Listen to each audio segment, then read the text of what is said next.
సుమన్ ఇమ్ము అంతర్బాహ్య కామెడీ అని చేశారండి. సుమన్ ఇమ్ము అంతర్బాహ్య కామెడీలో సుమన్ ఒక మాట్లాంటాడు, గౌరవ్ చాలా మంచివాడు, గౌరవ్ తెలివైన వాడు, గౌరవ్ నాకు హెల్ప్ గా ఉంటాడు అంటే టక్కన వెనక నుండి ఇమ్ము వస్తాడు. ఇది అంతర్మాట, ఇది బాహ్యం అని చెప్పాడు.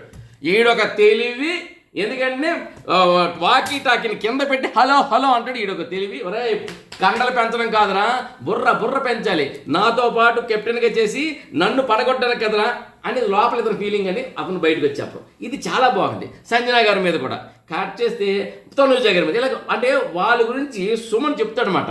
దాన్ని బయటికి లోపల దాని అంటే ఆత్మారావు బయటకు వచ్చి అతను లోపల ఇన్నర్ ఫీలింగ్ చెప్తాడు ఇమ్ము.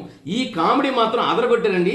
మొత్తానికి ఏంటంటే సుమన్ ఇమ్ము కామెడీ సూపర్గా ఉంది. వీళ్ళిద్దరూ మిగిలిన 50-60 రోజులు కూడా ఇద్దరు కలిపి కామెడీ చేస్తే బిగ్ బాస్కి గొడవలు లేకుండా కన్నుల పండుగగా ఉంటుంది. ప్లీజ్ అన్న, సుమన్ అన్న, ఇమ్ము అన్న, ఎవరైనా బిగ్ బాస్కి వెళ్ళే వాళ్ళు ఆడియన్స్ చెప్పండి, వాళ్ళిద్దరు కామెడీ కలిసి చేస్తే చాలా బాగుంటుందని చెప్పండి. ఈ మాటని బిగ్ బాస్ టీం కూడా అందుతుంది కాబట్టి కొంచెం వాళ్ళిద్దరు కామెడీ కలిసి చేస్తే బాగుంటుంది.